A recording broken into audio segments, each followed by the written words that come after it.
21 question ਆਪਾਂ ਦੇਖਦੇ ਹਾਂ। 21 क्वेश्चन ਅਸੀਂ ਦੇਖਦੇ ਹਾਂ ਕਿਹੜਾ ਸੰਸਲਿਸ ਰੇਸ਼ਾ ਬਨਾਉਟੀ ਰੇਸ਼ਮ ਦੇ ਨਾਮ ਨਾਲ ਜਾਣਿਆ ਜਾਂਦਾ ਹੈ।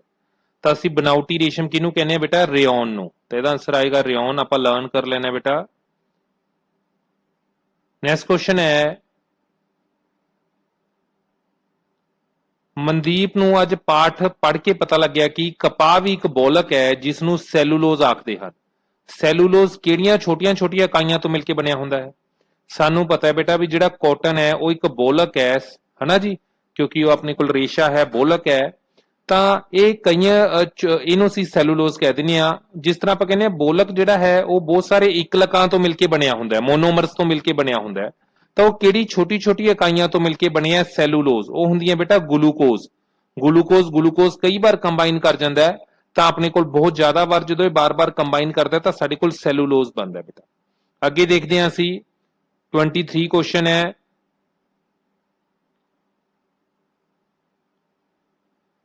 ਪ੍ਰਭ ਸਿਮਰਨ ਨੂੰ ਉਸਦੇ ਅਧਿਆਪਕ ਤੋਂ ਪਤਾ ਲੱਗਿਆ ਕਿ ਨਾਇਲੋਨ ਇੱਕ ਮਾਨਵ ਨਿਰਮਿਤ ਰੇਸ਼ਾ ਹੈ ਜਿਸ ਨੂੰ ਬਿਨਾਂ ਕਿਸੇ ਕੁਦਰਤੀ ਕੱਚੇ ਮਾਲ ਦੇ ਬਣਾਇਆ ਗਿਆ ਹੈ। ਜਿਹੜਾ ਨਾਇਲੋਨ ਹੈ ਉਹ ਤੁਹਾਨੂੰ ਪਤਾ ਹੈ ਬਨਾਉਟੀ ਰੇਸ਼ਾ ਹੁੰਦਾ ਹੈ, ਇਹ ਕੁਦਰਤੀ ਕੱਚੇ ਮਾਲ ਤੋਂ ਨਹੀਂ ਬਣਦਾ। ਫਿਰ ਇਹ ਕਿਹੜੇ ਪਦਾਰਥਾਂ ਤੋਂ ਬਣਾਇਆ ਜਾਂਦਾ ਹੈ ਬੇਟਾ? ਇਹ ਬਣਾਇਆ ਜਾਂਦਾ ਜਿਹੜਾ ਨਾਇਲੋਨ ਹੈ ਮਤਲਬ ਕਿ ਕੋਲਾ ਅਤੇ ਪੈਟਰੋਲੀਅਮ ਤੋਂ। ਤਾਂ ਇਹ ਯਾਦ ਰੱਖਣਾ ਬਹੁਤ ਹੀ ਇੰਪੋਰਟੈਂਟ ਹੈ। ਕੋਲਾ ਅਤੇ ਪੈਟਰੋਲੀਅਮ ਤੋਂ ਜਿਹੜਾ ਹੈ ਨਾਇਲੋਨ ਤਿਆਰ ਕੀਤਾ ਜਾਂਦਾ ਹੈਗਾ। ਇਹਨੂੰ ਬਹੁਤ ਜ਼ਿਆਦਾ ਹਾਈ ਪ੍ਰੈਸ਼ਰ, ਜ਼ਿਆਦਾ ਤਾਪ ਅਤੇ ਜ਼ਿਆਦਾ ਦਬਾਅ, high temperature and high pressure ਇਹਨੂੰ ਦੇਣਾ ਪੈਂਦਾ ਹੈ, ਫਿਰ ਮਤਲਬ ਕਿ ਨਾਇਲੋਨ ਬਣਦੀ ਹੈ। ਸੋ ਆਪਾਂ ਅੱਗੇ ਦੇਖਦੇ ਹਾਂ ਬੇਟਾ 26ਵਾਂ क्वेश्चन ਆਪਾਂ ਦੇਖਦੇ ਹਾਂ 26 क्वेश्चन।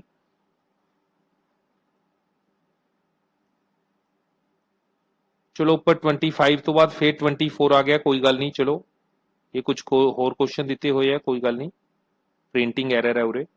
ਤਾਂ ਆਪਾਂ ਇਹ क्वेश्चन ਜੇ ਦੇਖੀਏ, ਸਾਰੇ ਸੰਸਲਿਸ ਰੇਸ਼ੇ ਇੱਕ ਖਾਸ ਤਰ੍ਹਾਂ ਦੇ ਕੱਚੇ ਮਾਲ ਜਿਸ ਨੂੰ ਡੈਸ਼ ਕਹਿੰਦੇ ਹਨ ਤੋਂ ਕਈ ਪ੍ਰਕਰਮਾਂ ਦੁਆਰਾ ਤਿਆਰ ਕੀਤੇ ਜਾਂਦੇ ਹਨ। ਤਾਂ ਸਾਨੂੰ ਪਤਾ ਹੀ ਹੈ ਵੀ ਜਿਹੜੇ ਸੰਸਲਿਸ ਰੇਸ਼ੇ ਨੇ ਕਿਹੜੇ ਕੱਚੇ ਮਾਲ ਤੋਂ ਤਿਆਰ ਕੀਤੇ ਜਾਂਦੇ ਉਹਨੂੰ ਕੀ ਕਹਿੰਦੇ ਆ? ਪਹਿਲਾਂ ਵੀ क्वेश्चन ਆਇਆ ਇਹ, ਪੈਟਰੋ ਰਸਾਇਣ। ਬਹੁਤ ਹੀ ਸੌਖਾ ਸੀਗਾ। ਅਵਨੀਤ ਨੂੰ ਅੱਜ ਇਹ ਪਾਠ ਪੜ੍ਹ ਕੇ ਪਤਾ ਲੱਗਿਆ ਕਿ ਪਲਾਸਟਿਕ ਵੀ ਇੱਕ ਬੋਲਕ ਹੈ ਜਿਸ ਵਿੱਚ ਇਕਾਈਆਂ ਦੀ ਵਿਵਸਥਾ ਕਈਆਂ ਵਿੱਚ ਰੇਖੀ ਹੁੰਦੀ ਹੈ ਤੇ ਕਈਆਂ ਵਿੱਚ ਡੈਸ਼ ਹੁੰਦੀ ਹੈ। ਦੇਖੋ ਅਸੀਂ ਕਿਹਾ ਸੀ ਪਲਾਸਟਿਕ ਇੱਕ ਬੋਲਕ ਹੈ, ਇਹਦੇ ਵਿੱਚ ਕਈ ਇਕਲਕ ਬਾਰ-ਬਾਰ ਕੰਬਾਈਨ ਕਰਕੇ ਬੋਲਕ ਬਣਿਆ। ਹੁਣ ਜਿਹੜੇ ਇਕਲਕ ਕੰਬਾਈਨ ਕਰਦੇ ਆ ਉਹ ਜਾਂ ਤਾਂ ਸਿੱਧੇ ਰੂਪ 'ਚ ਰੇਖੀ ਮੈਥ 'ਚ ਵੀ ਪੜ੍ਹਦੇ ਹਾਂ ਅਸੀਂ, ਸਰਲ ਰੇਖੀ ਦਾ ਮਤਲਬ ਇੱਕ ਰੇਖਾ ਦੇ ਵਿੱਚ ਸਿੱਧੇ ਕੰਬਾਈਨ ਕਰਦੇ ਆ, ਤੇ ਕਈਆਂ ਦੇ ਵਿੱਚ ਹੁੰਦੇ ਨੇ ਕ੍ਰੋਸਡ। ਮੈਂ ਤੁਹਾਨੂੰ ਇਹਦੀ ਤਸਵੀਰ ਵੀ ਦਿਖਾਣਾ ਬੇਟਾ, ਤਾਂ ਇਹ ਅਸੀਂ ਦੇਖਾਂਗੇ 1 ਮਿੰਟ ਲਈ।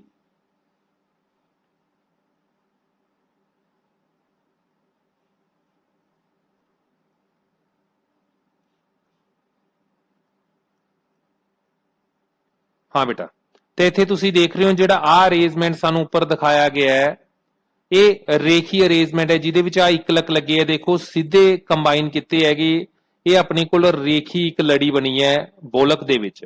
ਇਹ ਜਿਹੜੇ ਆ ਗਏ ਆਪਸ ਦੇ ਵਿੱਚ ਦੇਖੋ ਕ੍ਰੋਸ ਕਰ ਗਏ, ਇੱਕ ਆ ਲੜੀ ਜਾ ਰਹੀ ਸੀਗੀ ਪਹਿਲਾਂ, ਇੱਕ ਆ ਲੜੀ ਜਾ ਰਹੀ ਸੀ, ਇਹਨਾਂ ਦੇ ਵਿੱਚ ਆਪਸ ਦੇ ਵਿੱਚ ਕੀ ਹੋ ਗਈ? ਕ੍ਰੋਸਿੰਗ ਹੋ ਗਈ। ਤਾਂ ਆਪਾਂ ਕਹਿੰਦੇ ਆ क्वेश्चन ਦੇ ਉੱਤੇ ਆਪਾਂ ਦੁਬਾਰੇ ਆਨੇ ਆ, ਦੇਖਦੇ ਆ क्वेश्चन 'ਚ ਕੀ ਲਿਖਿਆ ਸੀਗਾ ਬੇਟਾ ਵੀ ਜਿਹੜੀ ਉਹ ਲੜੀਆਂ ਹੁੰਦੀਆਂ ਬੋਲਕਾਂ ਦੀਆਂ ਪਲਾਸਟਿਕ ਦੇ ਵਿੱਚ, ਆਪਣੇ ਕੋਲ ਇਹ क्वेश्चन ਸੀਗਾ। ਅਵਨੀਤ ਨੂੰ ਅੱਜ ਇਹ ਪਾਠ ਪੜ੍ਹ ਕੇ ਪਤਾ ਲੱਗਿਆ ਕਿ ਪਲਾਸਟਿਕ ਬੋਲਕ ਹੈ ਜਿਸ ਵਿੱਚ ਇਕਾਈਆਂ ਦੀ ਵਿਵਸਥਾ ਕਈਆਂ ਵਿੱਚ ਰੇਖੀ ਹੁੰਦੀ ਹੈ ਤੇ ਕਈਆਂ ਵਿੱਚ ਕੀ ਹੁੰਦੀ ਹੈ? ਜਿਵੇਂ ਮੈਂ ਇੱਥੇ ਦਿਖਾਇਆ ਹੈ ਕ੍ਰੋਸਡ। ਤਾਂ ਕਈਆਂ ਦੇ ਵਿੱਚ ਕੀ ਹੁੰਦੀ ਹੈ? ਕ੍ਰੋਸਡ। ਨੈਕਸਟ क्वेश्चन ਦੇਖਦੇ ਹਾਂ ਬੇਟਾ ਆਪਾਂ। ਮਾਈਕ੍ਰੋਵੇਵ ਓਵਨ ਵਿੱਚ ਭੋਜਨ ਪਕਾਉਣ ਲਈ ਵਿਸ਼ੇਸ਼ ਪਲਾਸਟਿਕ ਬਰਤਨ ਵਰਤੋਂ ਵਿੱਚ ਲਿਆਏ ਜਾਂਦੇ ਹਨ। ਅਜਿਹਾ ਕਿਉਂ ਕੀਤਾ ਜਾਂਦਾ ਹੈ? ਜਿਹੜਾ ਆਪਣੇ ਕੋਲ ਮਾਈਕ੍ਰੋਵੇਵ ਹੈ ਉਹਦੇ ਵਿੱਚ ਖਾਸ ਕਿਸਮ ਦੇ ਪਲਾਸਟਿਕ ਦੇ ਬਰਤਨ ਵਰਤੇ ਜਾਂਦੇ ਨੇ, ਕਿਉਂ? ਸਸਤੇ ਹੋਣ ਕਾਰਨ, ਵਿਸ਼ੇਸ਼ ਪਲਾਸਟਿਕ ਮਾਈਕ੍ਰੋਵੇਵ ਦੀ ਗਰਮੀ ਨਾਲ ਪ੍ਰਭਾਵਿਤ ਨਹੀਂ ਹੁੰਦਾ। ਬਿਲਕੁਲ ਕੋਈ ਵੀ ਬਰਤਨ ਵਰਤਿਆ ਜਾ ਸਕਦਾ ਹੈ। ਤਾਂ ਆਪਣੇ ਕੋਲ ਆਨਸਰ ਜਿਹੜਾ ਆਂਦਾ ਹੈ ਵਿਸ਼ੇਸ਼ ਪਲਾਸਟਿਕ ਮਾਈਕ੍ਰੋਵੇਵ ਦੀ ਗਰਮੀ ਨਾਲ ਪ੍ਰਭਾਵਿਤ ਨਹੀਂ ਹੁੰਦਾ।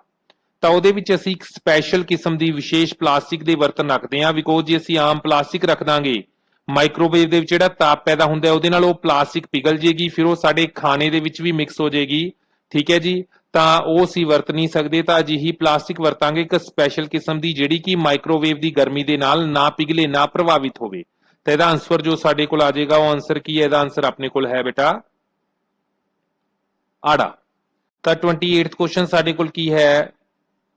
ਅੱਜਕੱਲ ਅਸੀਂ ਮਾਰਕੀਟ ਤੋਂ ਸਮਾਨ ਘਰ ਲੈ ਕੇ ਆਉਣ ਲਈ ਕੱਪੜੇ ਜਾਂ ਕਾਗਜ਼ ਤੋਂ ਬਣੀਏ ਥੈਲਿਆਂ ਦੀ ਵਰਤੋਂ ਨੂੰ ਉਤਸ਼ਾਹਿਤ ਕਰ ਰਹੇ ਹਾਂ। ਹੇਠ ਲਿਖਿਆਂ ਵਿੱਚੋਂ ਕਿਹੜਾ ਕਾਰਨ ਹੈ ਜਿਸ ਕਰਕੇ ਪਲਾਸਟਿਕ ਦੇ ਲਿਫਾਫਿਆਂ ਉੱਪਰ ਪਾਬੰਦੀ ਲਗਾਈ ਗਈ ਹੈ?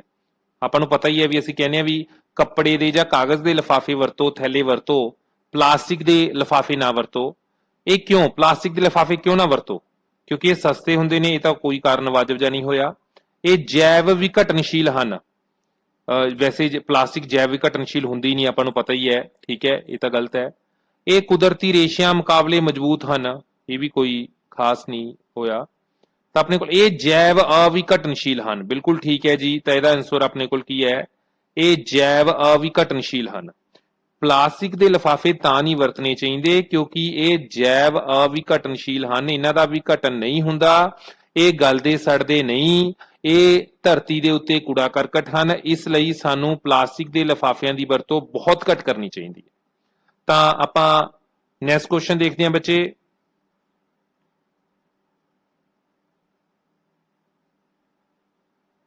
ਅਧਿਆਪਕ ਨੇ ਧਰਮਿੰਦਰ ਨੂੰ ਦੱਸਿਆ ਕਿ ਇੱਕ ਅਜਿਹਾ ਬਨਾਵਟੀ ਰੇਸ਼ਾ ਵੀ ਹੈ ਜਿਸ ਨੂੰ ਨਵਿਆਣਯੋਗ ਸਰੋਤ ਤੋਂ ਪ੍ਰਾਪਤ ਕੀਤਾ ਜਾ ਸਕਦਾ ਹੈ। ਉਹ ਰੇਸ਼ਾ ਕਿਹੜਾ ਹੈ? ਸੋਚੋ ਬੇਟਾ। Nylon, polyester, rayon, acrylic. ਅਸੀਂ ਪਹਿਲਾਂ ਗੱਲ ਕਰ ਚੁੱਕੇ ਹਾਂ ਬੇਟਾ ਵੀ ਜਿਹੜਾ ਆਪਣੇ ਕੋਲ ਰਿਓਨ ਰੇਸ਼ਾ ਹੈ ਇਹ ਵੁੱਡ ਪਲਪ ਤੋਂ, ਇਹ ਮਤਲਬ ਕਿ ਆਪਾਂ ਲੱਕੜ ਦੀ ਪਲਪ ਤੋਂ ਤਿਆਰ ਕੀਤਾ ਜਾਂਦਾ ਹੈ, ਜਿਹੜਾ ਕਿ ਇੱਕ ਨਵਿਆਣਯੋਗ ਸਰੋਤ ਹੈ ਲੱਕੜ। ਤਾਂ ਇਸ ਕਰਕੇ ਰਿਓਨ ਜਿਹੜਾ ਹੈ ਇੱਕ ਬਨਾਵਟੀ ਰੇਸ਼ਾ ਹੈ, ਬਟ ਇਹ ਤਿਆਰ ਕਿਤੋਂ ਪ੍ਰਾਪਤ ਕੀਤਾ ਜਾਂਦਾ ਹੈ? ਨਵਿਆਣਯੋਗ ਸਰੋਤ, ਲੱਕੜ ਤੋਂ, ਲੱਕੜ ਦੀ ਪਲਪ ਤੋਂ। ਤਾਂ ਇਹਦਾ ਆਨਸਰ ਆਏਗਾ ਰਿਓਨ। ਤਾਂ ਬੇਟਾ ਆਪਾਂ ਲਾਸਟ ਕੁਐਸਚਨ ਦੇਖਦੇ ਹਾਂ, 30 ਕੁਐਸਚਨ।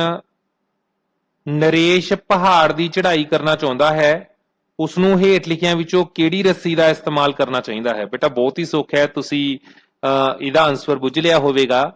ਕਿਉਂਕਿ ਅਸੀਂ ਕਹਿੰਦੇ ਸੀ ਵੀ ਜਿਹੜਾ ਰੇਸ਼ਾ ਬਹੁਤ ਹੀ ਮਜ਼ਬੂਤ ਹੁੰਦਾ ਹੈ ਪੈਰਾਸ਼ੂਟਾਂ ਦੇ ਵਿੱਚ ਜਾਂ ਆਪਾਂ ਮਤਲਬ ਕਿ ਮਾਊਂਟੇਨਰਸ ਜਿਹੜੇ ਹੈ ਉਹ ਕਲਾਈਂਬਿੰਗ ਕਰ ਰਹੇ ਹੈ, ਪਹਾੜਾਂ ਤੇ ਚੜ ਰਹੇ ਹੈ, ਤਾਂ ਉਹ ਨਾਈਲੋਨ ਦੀ ਰੱਸੀ ਦੀ ਵਰਤੋਂ ਕਰਦੇ ਹੈ। ਕਿਹਦੀ ਵਰਤੋਂ ਕਰਦੇ ਆ ਬੇਟਾ?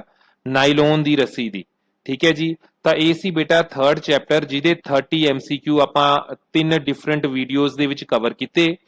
ਤੁਹਾਨੂੰ ਸਾਰਾ ਹੀ ਚੈਪਟਰ ਇਹਨੂੰ ਬਹੁਤ ਹੀ ਚੰਗੀ ਤਰ੍ਹਾਂ ਪੜ੍ਹ ਲੈਣਾ ਚਾਹੀਦਾ ਹੈ ਤਾਂ ਕਿ ਸਾਰੇ ਕਨਸੈਪਟ ਤੁਹਾਨੂੰ ਅੱਛੀ ਤਰ੍ਹਾਂ ਆ ਜਾਣ। ਬਿਕੋਜ਼ ਜੋ ਨੈਸ ਦੇ ਵਿੱਚ ਕੁਐਸਚਨਸ ਆਣਗੇ ਉਹਦੇ ਲਈ ਸਾਨੂੰ ਕਨਸੈਪਟਸ ਆਪਣੇ ਕਲੀਅਰ ਕਰਨੇ ਪੈਣਗੇ, ਤਾਂ ਹੀ ਅਸੀਂ ਕੁਐਸਚਨਸ ਦੇ ਜਵਾਬ ਦੇ ਪਾਵਾਂਗੇ। ਤਾਂ ਬੇਟਾ ਥੈਂਕ ਯੂ।